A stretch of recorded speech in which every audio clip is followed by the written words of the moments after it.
Thank you, Mr. Chair. First, Mr. Chair, can I direct my question to Mr. Mark Taguba?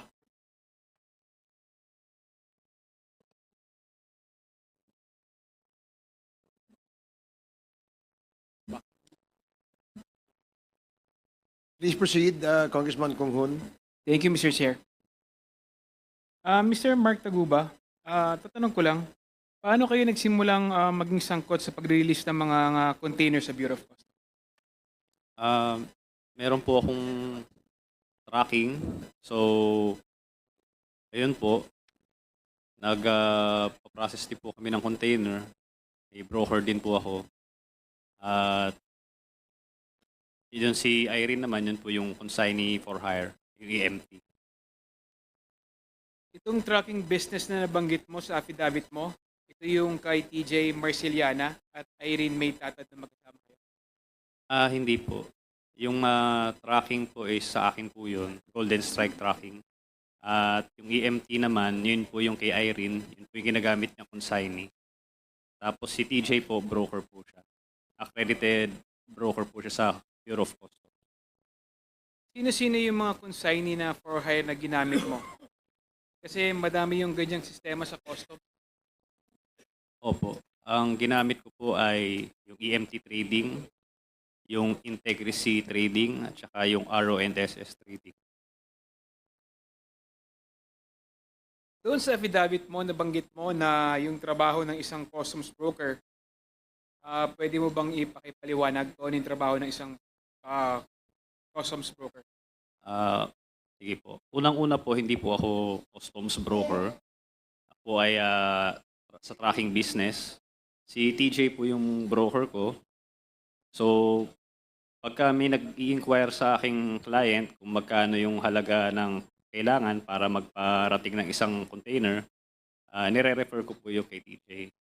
So, si TJ naman po ang bahala dahil siya po ay accredited sa Bureau of Customs para magtanong po sa Bureau of Customs magkano po yung duties and taxes, tsaka kung ano-ano pa.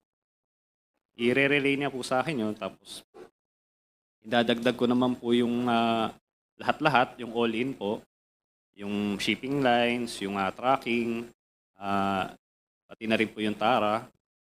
So, tapos doon ko po ibibigay doon sa client kung magkano yung all-in. Paliwanag nga kung ano yung binabanggit ng TARA. Ano ba yung nangyayari pag nagbibigay ka ng TARA? Pag nagbibigay po kayo ng TARA, syempre po, yung shipment mo, mapapabilis. So, katulad po nung sa akin, halos lahat ng shipment ko, green lane po siya. So, pagka green lane po kasi siya, hindi na siya kailangan ng document inspection, hindi na rin siya kailangan ng physical inspection.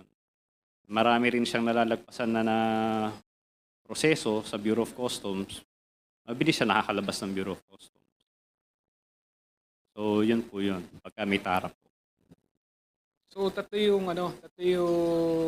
lane sa customs. Isang Yes po. green, isang yellow, isang red. Tama ba? Yes po, Mr. Chair. Balikan natin yung insidente kung saan nasangkot ka sa pag-i-import ng 5 metal cylinders na naglalaman ng 605 kilogram ng shabu. Pakikwento nga ito. Nag-read na po, Mr. Chair.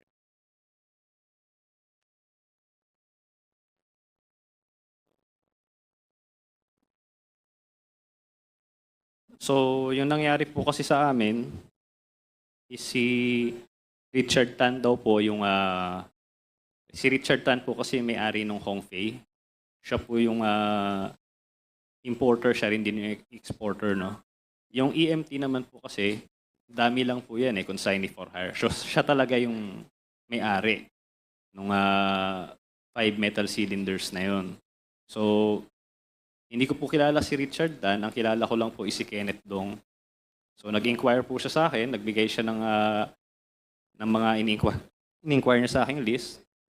Tinanong ko kay TJ, yung list po na binigay niya sa akin, wala po kasing nakalagay doon na 5 metal cylinders.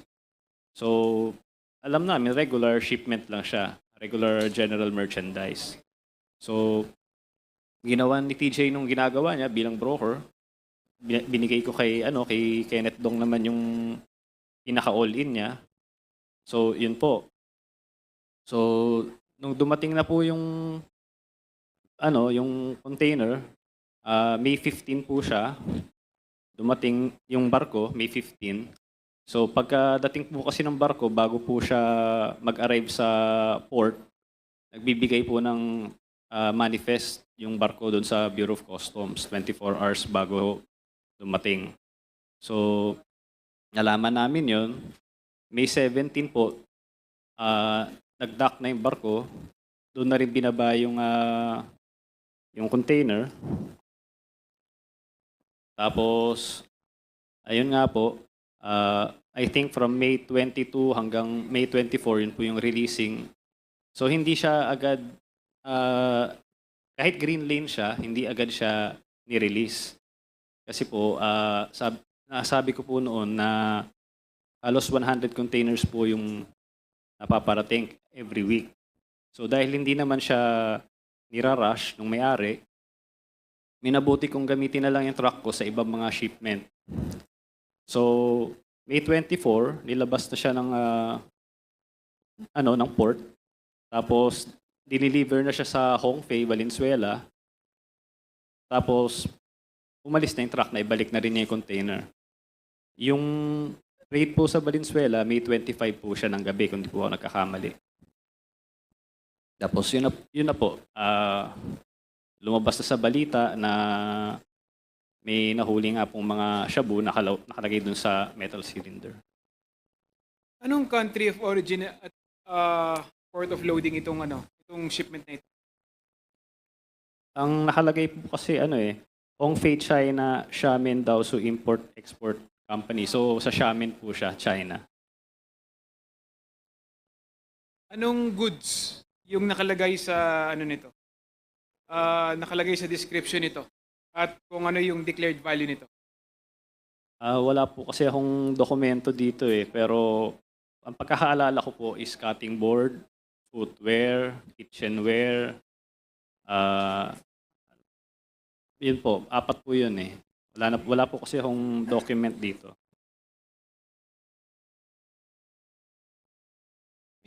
Mr. Taguba, sabi mo noon sa Senado, ikaw ay nag-ayos ng shipment. Pwede mo bang ipaliwanag kung ano yung sistema mo sa pag-ayos ng mga shipment? Yun nga po, may mag-i-inquire po sa akin. Tapos, meron kaming broker, meron akong consignee. Yun po, kung ano yung, mag-i-inquire sila sa akin kung ano yung duties and taxes all in nung isang container. Tatanungin ko sa broker ko, tapos babalik ko sa kanila kung magkano yung all in. Ano yung mga shipment na ipinapasok mo rito? Mga general merchandise po eh. Yan po, mga katulad po niyan, mga tableware, kitchenware, mga shoes po. Mga regular shipment lang. First time mo ba nasangkot sa yung mga shipment mo sa illegal na droga? First time ba ito? Opo.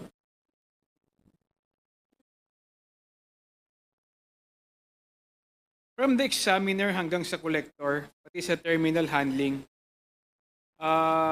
meron bang nakukuha kada container yung mga taga Bureau of Customs at umaabot ba ito sa commissioner? Opo, meron po. Magkano yung nakukuha nila? Hindi ko na po alam yung breakdown eh. Pero yan po, may iba-iba po kasi bawat departamento. Sino nag-impose ng TARA system na ito sa mga taga Bureau of Customs? Hindi ko po alam kung sino nag-impose, Your Honor. May kilala ka ba na nakinabang sa TARA system na ito? Nakinabang, siyempre lahat po sila yung sa yan. Mga taga Bureau of Customs po. Lahat po sila na binibigyan ng TARA. Nakinabang po silang lahat. Magkano kada isang container yung ibinibigay ninyo? Hindi ko na. Ang all-in ko po kasi 170,000 po eh. So, Um, pero kasama din rin po kasi doon yung duties and taxes tsaka shipping line. Siguro po pagka nakuha ko po yung mga affidavit ko tsaka dokumento ko, masasagot ko po yan. Nakakailan ka kada isang linggo na container na nailalabas mo na binabayaran mo ng 170,000? Umabot po ng 100 po kada isang linggo. Ano-ano yung mga laman nun? Ayun po, mga general merchandise po. So, saan at kanino ka nagre-remit? Iba-iba po. So meron, katulad nga po, nabanggit ko po sa Davao Group, isa po yan. Sa mga taga Bureau of Customs din po. So, yun po, mga nagre-remit po ako sa kanila. Ibig mo bang sabihin, pag hindi ka nagbigay ng tara, hindi lalabas yung shipment mo sa customs? Opo, kasi po, sila po yung may authority. Nung panahon po na yan, binuo po yung command center. So, yan pong command center, nasa kanila po lahat ng authority na mag-alert. Pero ayun nga po, dahil sila lang ang may authority na makapag-alert, tsaka makapag-release din ng container, nasa kanila din yung responsibilidad. Tuwing may, yan po, sa nangyari po sa amin, ganyan, dapat po kasama rin sila dito sa kaso namin. Paano pag halimbawa yung container mo legit naman? Okay naman yung mga nakalagay. Nagbibigay ka pa ba rin ng tara para doon sa mga container na legit naman? Opo. Lahat po ng container po, tingin ko po subject po one way or the other sa TARA system. So nagbibigay ka para hindi ka ma-harass, tama ba? Ayon sa iyong affidavit. Opo, yes po. Ano bang description mo ng paghaharas sa iyo ng mga taga Bureau of Customs? Yun po, pwede nilang i-hold yung container, pwede nilang i-alert. Bigyan ko rin po kayo ng isang example. No? Kunwari, meron po kayong parating. No? So, yung binili nyo pong sapatos, sabihin natin, mga nasa 3,000 po, isang buong container. Lahat yung mga goods mo, 3,000 lang. Meron kang mga proof na nabili mo lang siyang 3,000. So, dadating sa bansa, wala namang problema yung container mo. Pero pwede nilang sabihin na hindi 3,000 yung halaga niyan, 5,000 yan, nakita ko sa Google eh. So, may karapatan silang i-hold yun. Papupuntahin ka nila sa Bureau of Customs, no? Yun yung customs duties. Ikaw naman, dahil negosyante ka, i-hold yung container, kesa anuhin mo yung kanilang napakahabang proseso, magbibigay ka na lang para makalabas yung container mo at makapagnegosyo ka. So nasabi ko po yan na tingin ko po lahat mo ng shipment dumadaan po talaga sa TARA system one way or the other. Sino-sino yung mga nangaharas sa'yo? Pag hindi ka nagbigay ng tara sa customs? Ayan po, isa po dyan yung COMSEN. Ayan po. Kasi sila yung may pinakamalakas na sila lang yung time na yun talagang halos na consolidate nila yung authority na sa kanila lang lahat. Pero katulad nga po ng sinabi ko, sa kanila lahat ng authority, pero sa kanila rin lahat ng responsibilidad. Kaya hanggang ngayon, tataka ako bakit hindi sila kasama dito sa kaso namin. Mark, ilang taon ka na? 33 po. 33. Anong taon ka nung nasama ka sa ganitong klaseng trabaho? 26 po. 26. So, at the age of 26 years old, paano ka napasama sa Davao Group? Or paano ka nakipag-transact sa Davao Group? Ayun po, tulad ng sinabi ko, yung mga pangaharas, so kaya nilang gawin yun. So, ang ginawa nila, pinag-alert nila yung mga container ko. Ngayon, meron akong kakilala kasi sa SSPDC, si Jojo Bacod po. Ni-refer niya ako dito sa Tita Nani. Tapos po, ayun po, nag-meet po kami, si Jojo Bacod, si Tita Nani, si Noel, tsaka si Jack. In-explain nila na sila na nga ang pinaka-powerful doon. Kung hindi ka papasok sa grupo nila, hindi ka makakapag-transact sa Bureau of Customs. So, ang pagkakaintindi ko po doon, wala pong player o kung sino man ang gusto magparating na hindi dumadaan sa kanila. Kasi nga, pag di ka nagbigay sa kanila, mahaharas nila, mahuhold nila yung mga container mo. Sino si Jojo Bacod? At paano mo siya nakilala? Si Jojo Bacod po, nakilala ko po yan. Taga sa amin po kasi yan sa Piat. So, nagkataon naman na nasama siya sa SSPDC nung panahon na yon. So, nasabi niya nga sa akin na, ayun, kaya niya akong tulungan sa mga problema ko sa Bureau of Customs. At ni-refer niya nga ako doon kila Tita Nani. Si Tita Nani naman nagsabi na, yun nga, sila yung Davao Group. Ayun, kailangan pumasok sa amin kung gusto mo makapag-transact sa Bureau of Customs, kung gusto mo makapag-negosyo pa. So, yun po. Ako naman, ang gusto ko lang naman magnegosyo kung sa totoo lang po eh. So, kung sino man yung mga binabanggit nilang mga taong nasa likod nito, binabanggit nila sila Paulo Duterte at si Mans Carpio. Sila po yung mga nagbabanggit nun. Bakit parang napakabigat, no? Napakatindi ng impluwensya ni Jojo Bacod sa Bureau of Customs. Explain ka nga ito. Hindi ko rin po alam eh. Siguro may mga kilala lang kasi siya. Ayun nga, nagkataon kilala niya to yung mga taong to sa Davao Group. Tapos kilala rin niya itong si Big Brother, si Allen Capuyan. So, marami siyang kilala mga may impluwensyang tao. Kaya yun siguro kaya malakas din ang impluwensya niya sa Bureau of Customs. Nagbibigay ka ba ng pera kay Jojo Bacod? Opo. Nung simula po, nagbibigay po ako sa kanya. So, pero dumating yung panahon na hindi niya kaya. So, inirefer na niya ako doon kila Tita Nani. So, yun, nagbigay na naman ako doon sa kanila, sa Davao Group. Ayun po. Yun po yung storya nung kay Jojo pa. Paano mo nakilala si Tita Naning? Yung tinatawag mong Tita Naning na pinakilala ni Jojo Bacod. Ayun po, siya po, pinag-meet niya kami. Hindi ko na po maalala kung saang mall yun eh. Pero, ayun, mabilis lang naman yung meeting namin. Pinakilala lang niya sa akin yung mga taong yun nga raw yung Davao Group. Tapos, sinabi nila sa akin nga na hindi ka na makapag-transact sa Bureau of Customs kung hindi ka kasama sa amin. Ayan. At kailangan may enrollment fee na 5 million.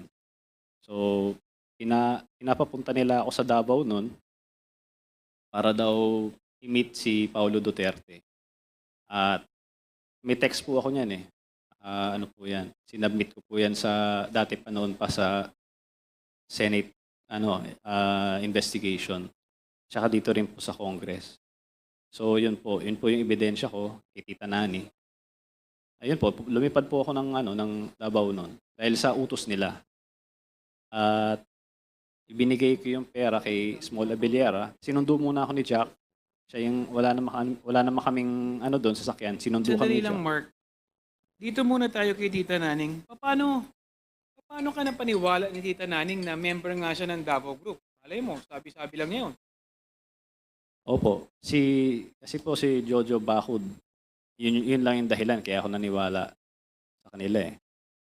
Dahil si Jojo Bacod, matagal na rin namin kilala yan eh. So, hindi ko iniisip na baka niloloko lang nila ako. So, yun lang po yung naging basehan ko. Dahil si Jojo Bacod po yung nagsabi. Anong pruebang ibinigay sa iyo ni Tita Naning na para masabi nga na talagang legit siya na member nga ng Davao Group? Ang pinaka-prueba lang po na maibibigay ko sa inyo is lahat ng transactions ko is naging green lane siya. Lahat po ng dokumento ko, pagka kinumpara nyo, puro pare-parehas. Puro 40,000 yung tax niya. So, kahit sino, pagka nakita yun, i-hold nila yun kasi bakit pare-parehas. So, yun lang po ang mabibigay kong prueba sa inyo na kung totoo ba si Tita Nani, yung Davao Group. Dahil Tingin ko, walang basbas sa taas, hindi mangyayari yun. Hindi makakalabas yung ganong karaming container ng ganong kabilis. So, ibig mo sabihin, nung nakilala mo si Tananing, bumilis at gumaan ang buhay mo sa Bureau of Customs, hindi ka naharas sa Bureau of Customs. Yes, sir. Yes, Mr. Chair. Kindly wrap up, Congressman Kungkong. Thank you, Mr. Chair. Mr. Chair, I'd like to ano na lang sa magsusunod na mag-interpolate. Thank you very much, Mr. Chair. Thank you, Congressman Konghun. The next to interpolate is Mr. Chair. Congressman Mr. Chair, Keith Flores. Yes, Congressman Very Visto quick. before Congressman Flores. very quick with the indulgence of the Honorable Flores. This is for the Bureau of Customs. Sabi po kanina ni Mark Taguba, consignee for hire. Ito po ba, for the understanding of the Filipino people, legal, allowed, consignee for hire? Can we hear from Customs? Your Honor, Mr. Chair, good afternoon. That is not allowed by the Bureau of Customs, Your Honor. Precisely. But it has been the wide practice in the Bureau of Customs. And may we know from the BOC, ito po ba ay alam nyo for a fact na talagang ang mga consignee ay for hire? Kasi if we will not allow this to happen, then we know outright na kung sino ang consignee, siya rin ang owner. Your Honor, there is an accreditation process which is being conducted by the Bureau of Customs, wherein the importers who would like to be accredited will submit the requirements of the Bureau of Customs, and then the Bureau of Customs will conduct the necessary investigation, and based on that, it will either grant or deny the accreditation of an importer. Your Honor. That brings me to the next question. Sir, how do you distinguish consignee, importer, owner?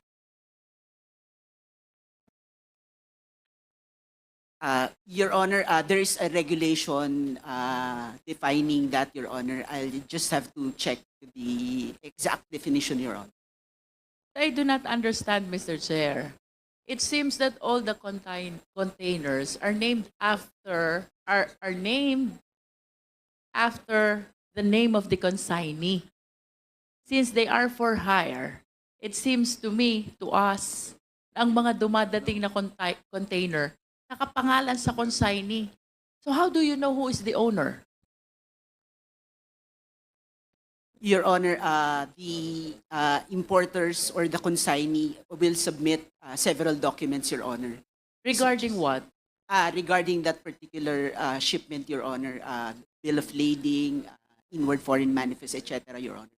So there, Your Honor, we will examine the consignee or the consignee name therein, Your Honor. So that's- How would you identify who the owner really is?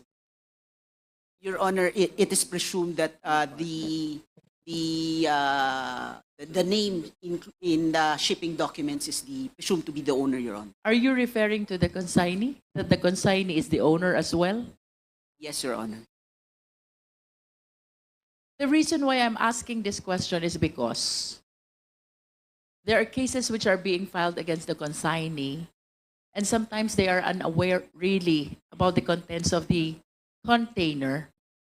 And here is the owner not being included at all in the charge. Tama po ba yung premise ko? Well, Your Honor, to be candid, that is possible, Your Honor. But in the regular scheme of things, Your Honor, that should not be the case. You said regular scheme of things.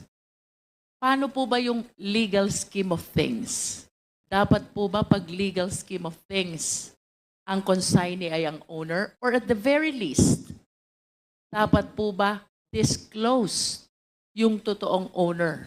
Notwithstanding the fact that there's a consignee who is the authorized party to receive the shipment.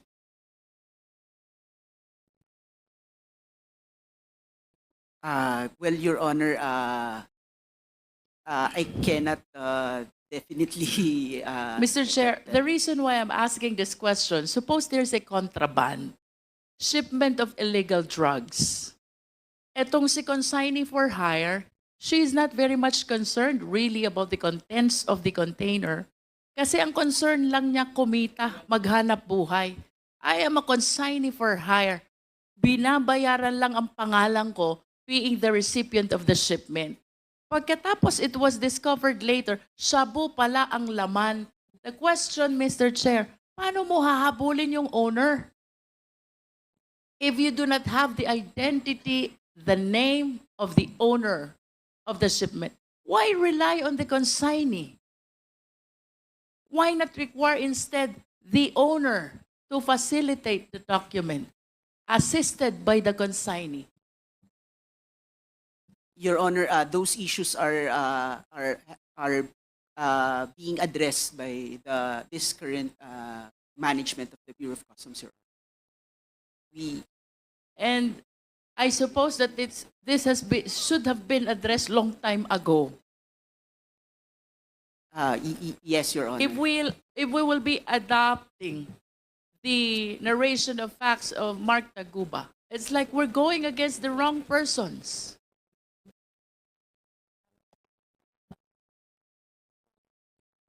Mr. Chair, I will be yielding to the rightful interpellator. Thank you, Congresswoman Jinky. I was thinking that you just wanted to manifest something. But sundan ko lang, isang very short question lang kay... there are reports that some consignees being used by importers are fictitious consignees. Nagbibigay ng pekeng pangalan, pekeng registration, at yun naman ay ina-accredit daw ng Bureau of Customs. Is that correct? Your Honor, that should not be the case, Your Honor. But because there is a process of verification, Your Honor. But Before. would you agree with me that siguro hindi ngayon, but in the past, ginagamit yung ganitong strategy? It is possible, Your Honor. So you have records to show that indeed there were fake consignees or owners of companies that was used as consignee sa isang mga importation. I don't have the records right now, Your Honor, but that is possible. Okay, sige. Salamat po. And now, I will now yield the floor to Congressman Keith Flores. You have 10 minutes. Thank you, Mr. Chair. Mr. Mark Taguba, when did you start, kailan ka nag-start na magpapasok ng mga containers? Anong year? Mga 2017 po yata. 2017. Pero yung pag-start mo sa 2017, hindi ka pa enrolled doon sa Davao Group na sinasabi mo? Hindi pa po. Hindi pa. Noong 2017, when you first started, ilang containers na napapapasok mo? In a week? Hindi pa po ganun karami. Give me a number.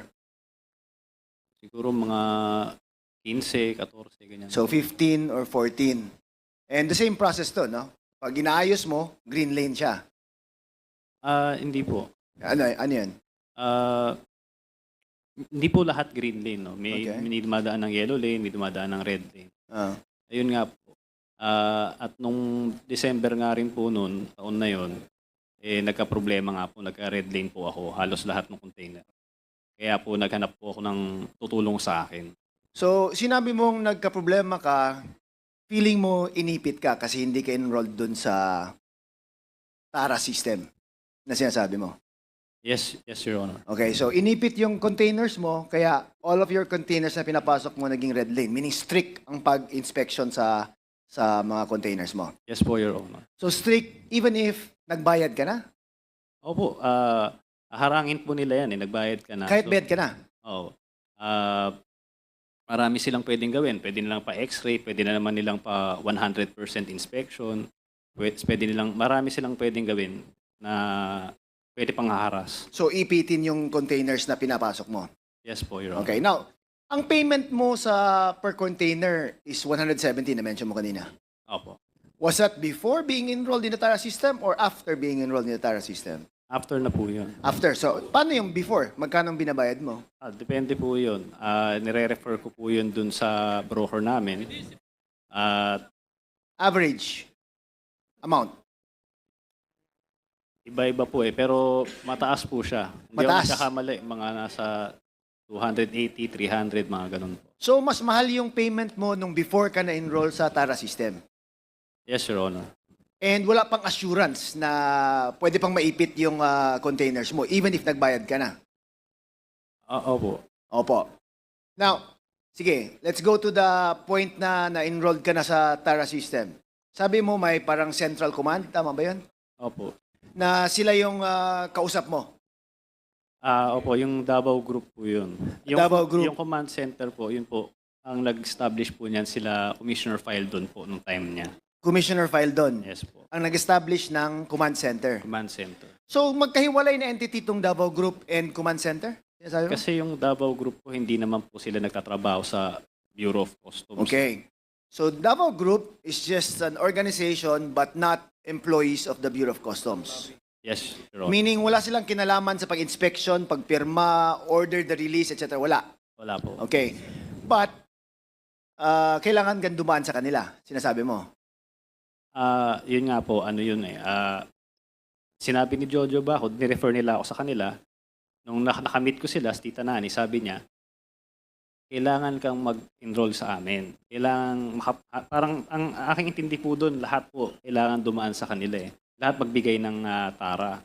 Kung hindi ka magbibigay sa kanila, i-hold nila yung container mo. Kasi may command center eh. Ito yung enrollment na sinasabi mo. Opo. Yung 5 million ba ang sinabi mo? Yes, Your Honor. Ang 5 million na to is in relation also to the testimony mentioned, offered by Councilor Small Abellera. Tama ba yun? Yes, Your Honor. Yun ang pagtahi mo doon, di ba? Na you met with Councilor Small Abellera para ibigay yung 5 million. Opo. Supposedly para kanino yung 5 million? Yun, sabi nila sa akin, puntahan ng Davao, ibigay mo kay Pulong Duterte. So may text po ako noon. Pero nung pagdating ko po doon, hindi ko naman po nakamit yung So tao. never mo ring na-meet si Pulong Duterte? To be fair with the Never po. congressman? Never. Never. Opo. Okay, si Small Abellera nakausap mo. Yan po, opo. Kanino mo binigay yung 5 million pesos? Sa kanya po. Kay Small Abellera. Yes po. Siya lang mag-isa? At that time? Opo. Ako, si Jack, tsaka si Small. Okay, sino yung Jack? Siya po yung isa kasama rin sa Davao Group. So, dahil wala naman akong kakilala sa Davao, first time ko pumunta doon at wala rin akong dahilan para pumunta doon. So, siya yung sumundo sa akin sa airport. At dinala niya ako doon sa restaurant. Kung saan kayo nagkita ni Small Abellera? Small, opo. At doon mo binigay yung 5 million? Doon ko po binigay. Okay, now enrolled ka na. Ano nangyari sa shipments mo after enrolled ka na? Ayun po, naayos naman siya. Maayos na ang pagpasok. Opo. Okay. Now, sino ang lumalapit din sa'yo para ipapasok yung shipment nila? Kahit sino lang? Yes po. Kahit sino na shipper? Kung sinong gustong mag-inquire, opo. So, hindi ko makuha to eh. You paid 5 million to enroll, yet ang payment mo for containers actually went down. Bumaba. Nagmura siya eh. Di ba? It's cheaper than the previous amounts na binibigay mo. Tama ba? Kasi po, yung duties and taxes nun, mas mataas po talaga. Doon sa first, before the enrollment Opo. sa Tara Opo, system. talagang mas mataas po talaga siya. Kasi itong sa 170,000 na to, hindi mo talaga siya magagawa ng legal eh. Kasi 40,000 lahat nung... So, footwear, tableware, katulad po nitong nangyaring to, footwear, tableware, kitchenware, wala pong tax na 40,000 buong container. Kung isang container yan. Oo. It should be more. Kung idadaan mo yan ng legal, Answer me. It should be more. it should be more. Dapat mas mahal ang taxes na babayaran nila. Yes po, Your Honor. Okay. Now, question. Kung may lalapit sa'yo na sabihin natin gustong pumasok ng 20 containers, you don't ask kung anong laman yan, di ba? Magbibigay sila sa akin ng packing list. Ang packing list may declaration ko anong laman. Yes po. But for you, you take their word na kung ano nakasabi doon sa packing list na yun, yun ang parang you will believe in. Yun ang that's what you will believe in. Yes po, Your Honor. Okay, so wala kang pakialam kung drugs ba yan, baril ba yan, mga illegal na mga gamit or something. Basta you just rely on the declaration of the shipper kung ano nakalagay doon sa dokumento. Kung drugs po, hindi ako papayag. Syempre. Of course, di ba? Opo. But kung hindi mo na pinapakialaman, you don't Opo. find out kung ano pa ang laman. Kung ano lang yung sinabi nila, yun lang yung paniniwalaan ko. Kung ano nasa papel na sinabi nila na used clothing or something like that, yun na yung paniwalaan mo. Yes po, Your Honor. And you don't go beyond the document that's given to you. Meaning, hindi ka na nag-iimbestiga. Sino ba to? Bakit siya mag-ship ng 10 containers? Sino ba to? At bakit ganito ang laman ng container niya? Hindi na. Wala na. Basta nagbayad sa'yo, basta inayos mo, okay na sa'yo. Yes po, Your Honor. And once you started with the TARA system, smoother yung pagpasok ng containers mo. Tama ba? Yes po, Your Honor. Walang sudden inspections, walang red lane bigla, wala. Wala po, Your Honor. Puro green lane to. Green lane. And fixed amount, 170 per container. Yes po, Your Honor. Puno man yan or hindi puno, 170 ang bayaran. Yes po, Your Honor. And sa testimony mo, these are all siguro kulang yung binayad just for the taxes alone. Yes po, Your Honor. Kulang. Kulang. Now, how do you make the payments to these members ng kung sino man to binibigay yung payment na 170? Yung sa Tara po, inetext po ako ni Tita Nani.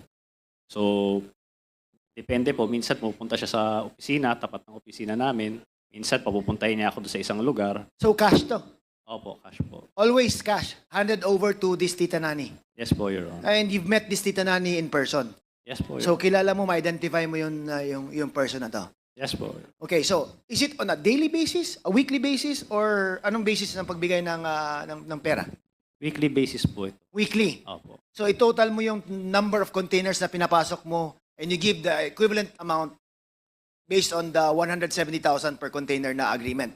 Yes po, Your Honor. And that's, anong araw yan binibigay? Tuwing Friday po ito. Fridays. So, cash, no? Cash, sabi mo. Cash po.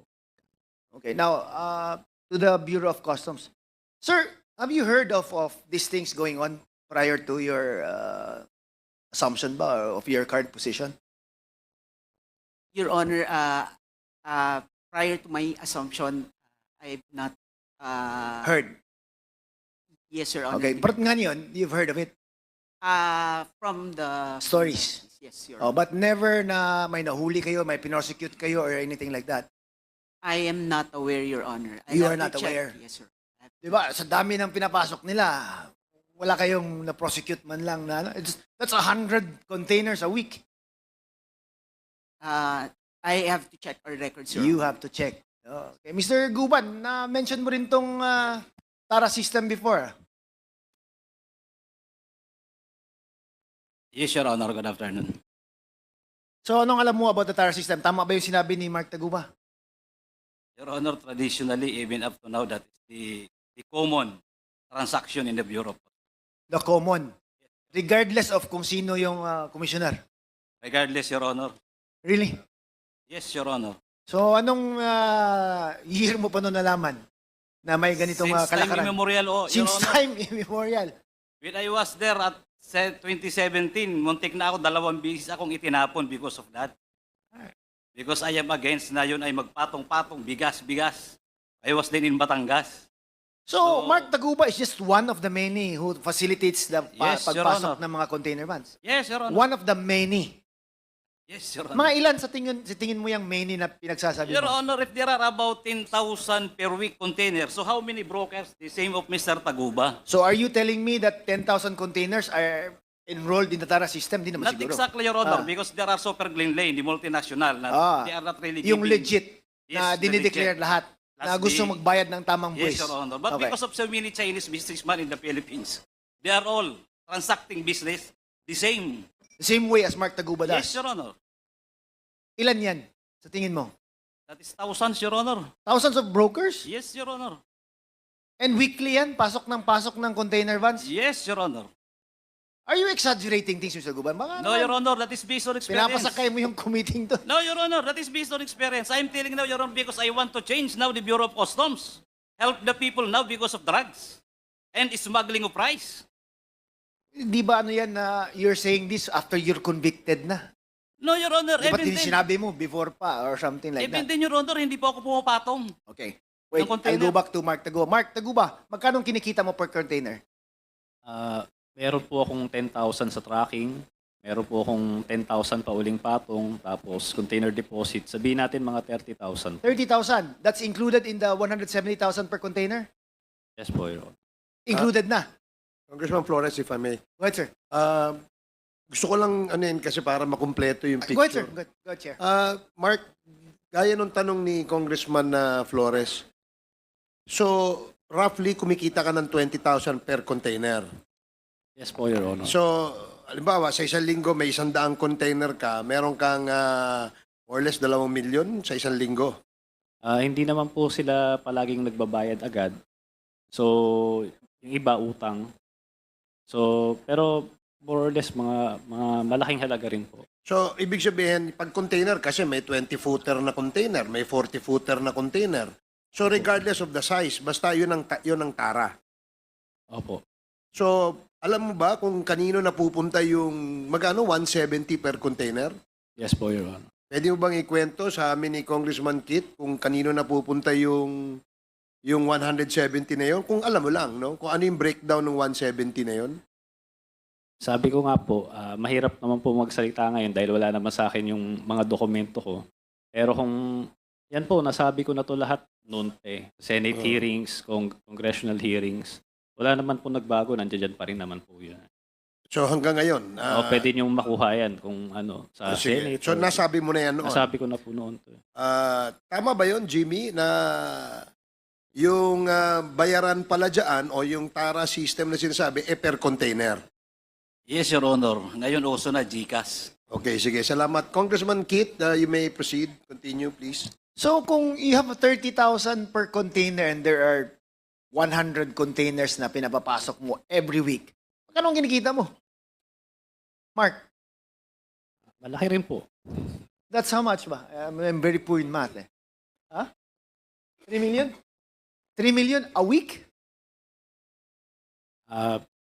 Yes, Your Honor. Uchaks. Oh, sorry. A week yan, ha? Your Honor, At, hindi lagi dahil po, yung mga Chinese po, hindi naman po talaga sila kaagad nagbabayad. O sige, if you compare yourself to the other mga yung nagpapapasok ng containers, small time ka ba, big time, or medium? Wala, small time lang po Small ako. time ka lang. So may ibang mas nagpapapasok pa ng mas malaking number of containers kaysa sa'yo? Opo. Every week? Meron po, marami po. With the indulgence, Mr. Chair, of Congressman Kit Flores, gusto Go ahead. lang in relation to what you're saying, yung 170 na binabayaran mo, Mark, yun ay talagang walang resibo yon na anuman. Walang kinukuha sa yung resibo anuman. Hindi ka binibigyan ng resibo, whatever it is. O magkano niliresibuhan doon? Kung sa Tara po ba ito? Sa Sa Tara meron. Sa Tara po ba ang sinasabi ninyo? Hindi, yung 170 binabayaran mo. Meron po. Kaya nga po, sabi ko po noon pa ito sa Senate. Okay, magkano yung niresibuhan doon? Iba-iba po yan. Meron pong shipping line, meron pong customs duties. Okay, magkano yung lagay doon sa 170? Hindi ko na nga po kasi 160 ang lagay. Hindi ko na nga po kasi pero lahat po yan. Pero nasa palagay picture ko, na meron kang journal na tinatago sa sarili mo na nakalagay doon yung presyo ng binigay mo. Correct? Meron kang journal, meron kang sariling notebook. Ilista mo yan eh. Alangan na maibigay mo yan na wala ka man lang record sa sarili mo. Sure. Ano, meron ka nun. Tama? Wala. Wala. Ba? Sure. Anong klaseng businessman ka? Kung hindi mo nare-record yung yung Kung binibigay ilan po mo. ba yung mga... Meron po. Meron po. Pala meron. I-submit mo dito yung record. Oh, di ba? Meron ka niyan. Businessman ka eh. Alam ko po kasi, yung hinahanap niyo po, na meron na po yan nabigay na nga po sa Senate dati noon. Bigay sa Senado pero wala sa amin. Ang inaano ko ganito. Binanggit mo kanina kay Congressman Flores na 170 per container ang binibigay mo. Correct? Yes po, Your Honor. Tinanong kita kung magkano niresibuhan doon. Oh, hindi mo masabi kung magkano niresibuhan doon. Hindi mo rin masabi kung magkano lagay na binibigay mo. Sapagkat yung lagay, walang resibo yun eh. Yes po, Kasi Your kung may resibo yun, may money trail yun. Yes po. Tama ba ako? Customs? Tama ako, di ba?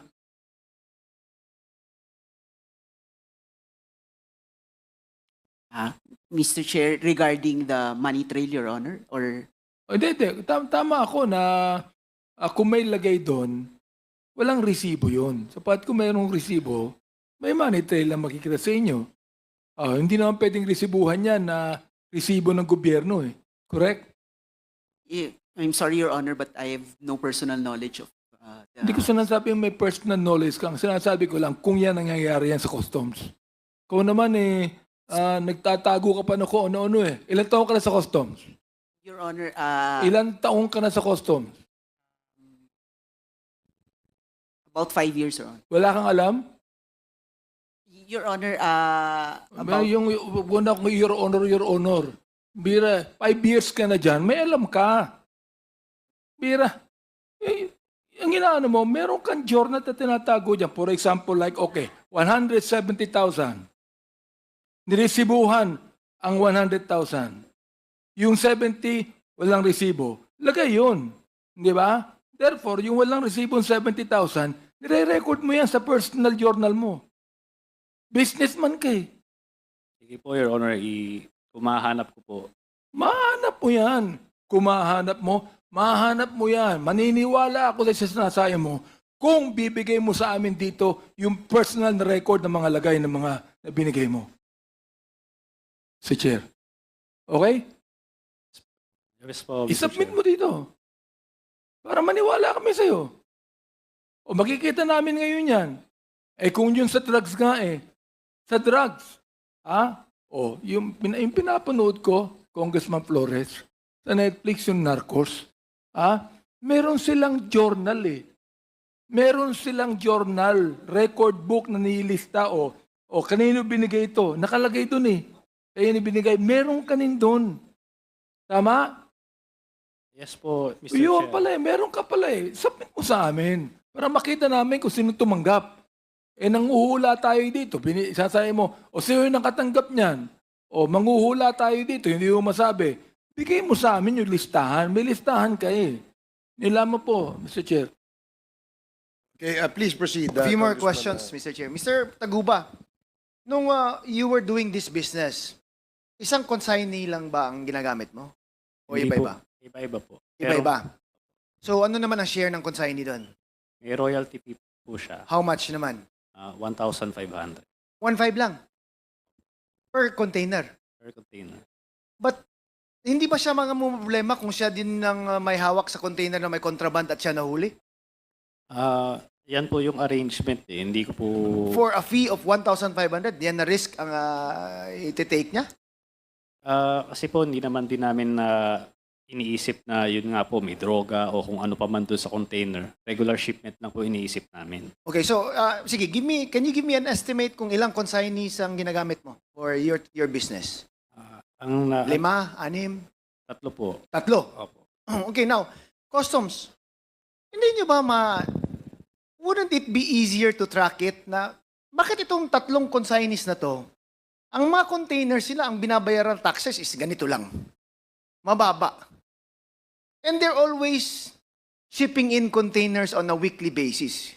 Isn't like if you just graph it, parang hindi ba nakakaano yan na but si consignee A, B, and C, almost 30 per containers per week, yet the average amount of taxes that they pay per container is mababa lang, 40,000 lang or something like that. Hindi ba yan yes, Your Honor, we have record for that. And anong ginagawa nyo? Ba't green lane pa rin yung mga consignees na yan or something? Hindi ba yan red flag dapat?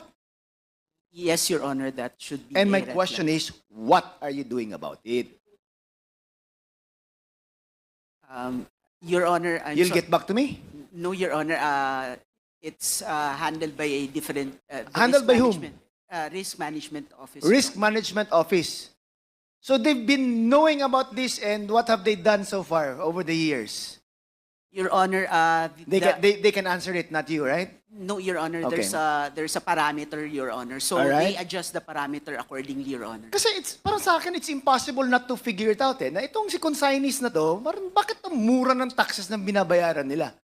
Di ba? Ba't palaging may containers na pumapasok, yet always cheap lang yung taxes that they're paying. Sa akin, that's red flag already. Parang we should, I think, take a look at it. After 3 weeks siguro, tingnan nga natin to on the 4th week kung ano ba talaga yung mga laman ng container sila. Bakit 40,000 lang binabayaran per container? And that's in just 3 weeks. We've been here for years and walang nangyayaring ganun.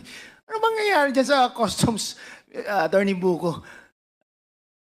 As I've mentioned, Your Honor, there is a group who is in charge of that, Your Honor. All right. Thank you. Thank you, Mr. Chair. Mr. Chair, Thank you, Congressman Flores. Mr. Yes, Chair. Congressman Abante. meron po tayo itong Customs Police? Meron ba? I believe we did not invite a representative from the Customs Police. I would like to make a motion that next hearing we had, that we should invite the Customs Police. We do, Yeah. yun, meron pala. Ayun pala, meron pala Can you please come forward and identify yourself, sir?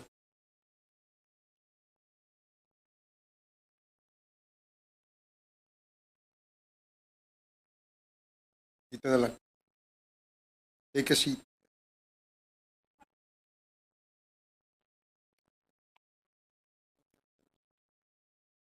Enforcement. Have you taken your oath? Camilo Cascolan. Yes. How are you Pwede related po ba to ako the magtanong? the late General Cascolan? There is my younger brother. Ah. Okay, sige.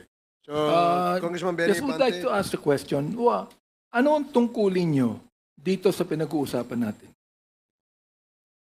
So the function of the the ESS actually is to prevent smuggling. Prevent what? Prevent smuggling. Smuggling. Prevent corruption, correct? Yeah, as a consequence, Your Honor, prevent Prevent yung corruption. lagay, correct? Again, Your Honor, Prevent yung lagay. Corruption yun eh. yes, Your Honor. Ilan taon ka na sa Customs? Sir,